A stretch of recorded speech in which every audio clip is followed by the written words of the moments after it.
tem o caso de um advogado que recebeu honorários, repassou para outro. Como é que é essa história que eu não entendi direito? Não, veja, e isso é importante dizer, né? Porque a nossa versão sobre esse fato também, a gente foi vendo que a situação era um pouco diferente e mais grave do que a gente imaginava até originalmente. Né? Ao nosso ver, a gente sempre denunciou esse contrato, né? O que aconteceu ali? Quando o Moro vai para a União Brasil, ele celebra um contrato com o futuro primeiro suplente dele, que é um amigo há mais de 20 anos, advogado em direito do trabalho, que nunca tinha assinado uma petição, uma defesa em direito eleitoral. E que ainda por cima mudou o site do escritório para falar que trabalhava com direito eleitoral um dia antes de receber a primeira parcela de 250 mil. Recebeu 1 milhão de reais e depois foi confirmado como candidato a suplente. Então é a figura do candidato suplente. Né? O que era a nossa versão, Nassif, para essa história aqui? Tá?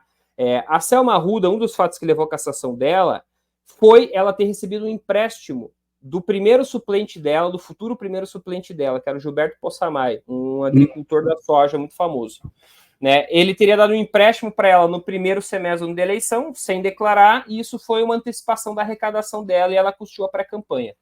Né? Aqui nós estávamos vendo isso justamente como um financiamento indireto, afinal de contas ele transferiu para o primeiro suplente dele, né, como suposto advogado, mas na verdade o advogado nunca foi, porque de fato o Moro tinha um advogado sério, tem um advogado sério, especialista em alta conta que a gente tem aqui, inclusive, eu jamais contestei nada em relação ao advogado de verdade do Sérgio Moro, né, mas ele teve esse advogado fake, né, que chegou no União Brasil com um contrato multimilionário, sem ter qualquer especialização, né, e isso para nós sempre foi uma arrecadação antecipada, até o momento em que o Moro vem depor, né, e o próprio Moro admite, né, porque o relator estava curioso sobre esse contrato, e ele fala, veja, doutor Moro, o senhor pagava no Podemos 60 mil por mês para o seu advogado altamente especializado fazer a sua defesa numa campanha de presidente. O senhor vai para a União Brasil e daí o senhor contrata o seu suplente por 250 mil por mês, sendo que ele nunca assinou uma petição de direito eleitoral. Né? Então, assim, qualquer pessoa minimamente razoável sabe que isso, né, tem caroço nesse angu, né? Onde tem fumaça é fogo. E, de fato, o Moro responde, falou, não, mas veja, esse dinheiro era para pagar o meu advogado de verdade, competente, né? Ele admite a triangulação? Ele admite a triangulação?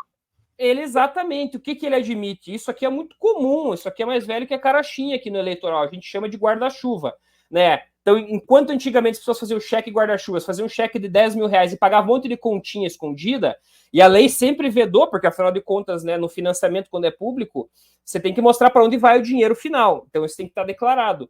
Né? O Moro chegou e falou, não, mas isso aqui a gente usava para pagar outras contas, inclusive meu advogado de verdade. Então, ele admitiu que esse contrato é um guarda-chuva. Agora, né, o que a gente insiste aqui é que, né, isso tem que ser investigado criminalmente, né? Porque claro, se 60 mil era para o advogado de verdade, né, o que aconteceu com os outros 190 mil?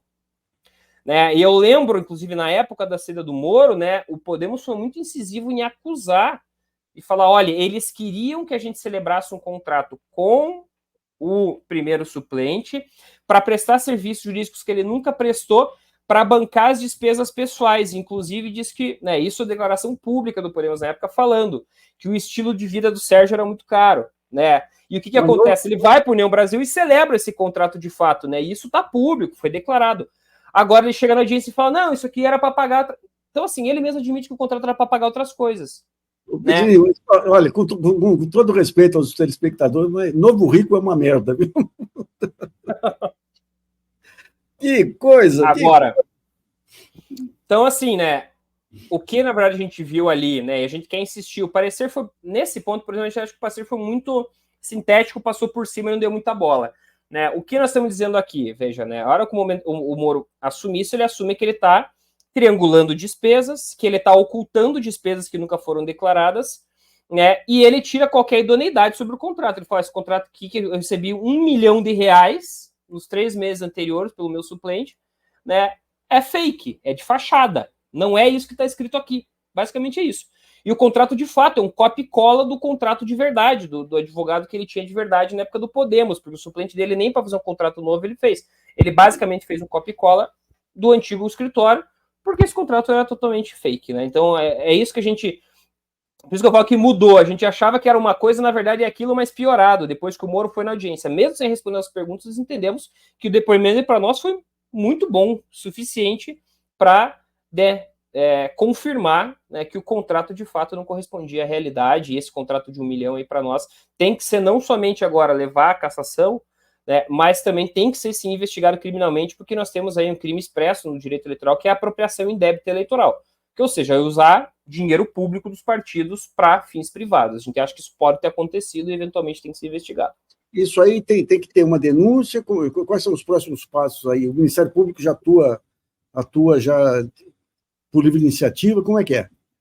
Não, até o Ministério Público não chegou a mencionar a questão criminal, colateralmente, ele ficou realmente na questão, né, da cassação, do abuso, né? Mas, assim, tanto pode o tribunal, né, depois do julgamento, enviar o processo para eventual apuração de crimes eleitorais, quanto nós podemos representar, né? Nós não vamos abrir o nosso direito de representar criminalmente, sim. Nas alegações finais, a gente já fez, em cada uma das espécies, a gente deixava, né, um ponto em destaque sobre aquilo que a gente entendia que era um indício de crime, né? Mas caso o tribunal não faça isso de forma de ofício, nós vamos sim, né, e nós não vamos abrir mão de fazer a nossa representação criminal para o MP. E aí cabe à Procuradoria Regional Eleitoral também fazer essa investigação criminal, com quebra do sigilo, enfim, e tudo mais que, né, que a gente já sabe que é possível um órgão de investigação fazer.